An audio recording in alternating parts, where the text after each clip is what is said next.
Hey everyone, it's Danielle Taylor with Keller Williams Realty here on the beautiful Outer Banks. And today I wanted to take a minute and talk a little bit about how I use all these metrics when I'm working with my buyer clients. And if you're new to the channel, you may not realize it, but I'm a data geek. I mean, I admit it, I will fully own it. I love data. I love it. I love it. I love it. And so if you've been following me for a while, this is not news to you. If you're new here, that's the deal. If you love data like I do, right, Jody? That's correct. That's awesome. You're in the right place and we can totally nerd out together. In fact, if you want to nerd out even more than the information I give you, let me know. We'll set up a Zoom call and talk about your specific stuff. However, I just heard a really interesting stat this morning, Jody. Did you know what that was? You told me and I forgot already because I don't have the data brain that you do. That's right. Well, I listen to this amazing podcast every morning when I'm running. And on the podcast this morning, they said only 5% of the population is an analytical. Which is you. Mind blown, right? 1,000,000%. So what I thought I would do is jump off of that. And if you're not a data geek or a data nerd, I want you to also feel like you're in the right spot. And the reason you're in the right spot is because you have me to interpret that for you. And so I thought today I would share a little bit about how I use those metrics that I love to gather and I love to use so that I can better advise my buyer clients. Make sense? So really the two things that my buyer clients are looking for after we found the right property is when should I make my offer and how much should I offer, right? Age-old questions, right? So answering these questions in an intelligent way for my clients is so much easier when I have the metrics because data is our friend when it comes to trying to set ourselves up for success. So if you remember, the market shift metrics that we're following are really 4 key indicators. So we always look at days on market, how that's trending. We look at how the median sale price is trending. We look at how price adjustments may or may not be trending. And finally, we look at inventory levels. So we're looking at those 4 things. So the first question, when should I make my offer? You know, should I jump in right away? Should I wait? How should I do that? That's where the 2 big factors I factor into that answer is the urgency of your offer is going to depend on how our days on market is trending. Okay, so is stuff sitting a little bit longer? Can we maybe take a breath and see what happens? Or are we still seeing things move super quick? Okay, that's going to give us an idea of do we need to jump on this? Are things moving immediately? It also, with the urgency, gives us a chance to think about how's our timing look in terms of when might we have the best negotiating power? So if we're starting to see those trends of stuff sitting a little bit longer, we may say, hey, let's just wait a little bit and give this maybe another 6 or 7 days and it might put us in a better negotiating position. So that's one thing. The second thing that we want to look at for you as a buyer is what's the overall inventory look like?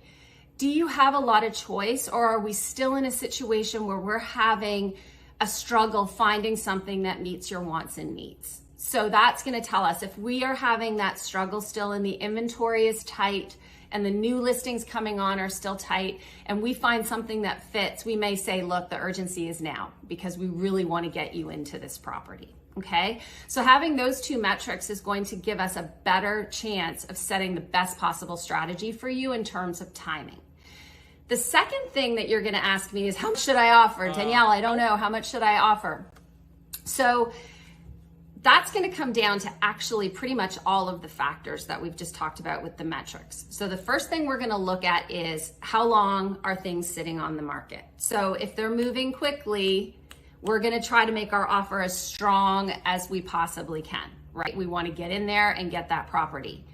How's the median sale price trending? So are prices trending up? Are prices stable? Are they trending down?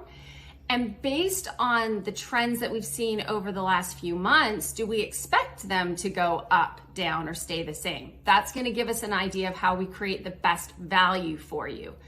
And if we expect prices to continue to rise at a dramatic rate, it's going to give you a lot more confidence in terms of where you're coming in with regards to list price.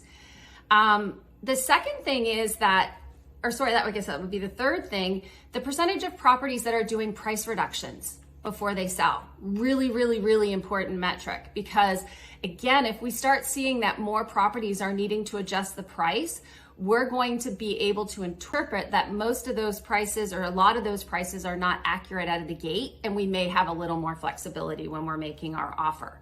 So the other part of that is to layer in then as well, how long are they sitting on the market before they do a price adjustment? So that'll give us a sense of timing as well. If we're looking at a property that's been on the market for say 21 days, and we're seeing that price adjustments on average are coming around day 27, then we're gonna know that we're in a good negotiating position. So we're gonna take that into consideration with regards to price. And then the last thing that we're going to look at is how are they selling, what's the sold price with regards to the list price? So what's that ratio look like? How accurate are our sellers at pricing property these days?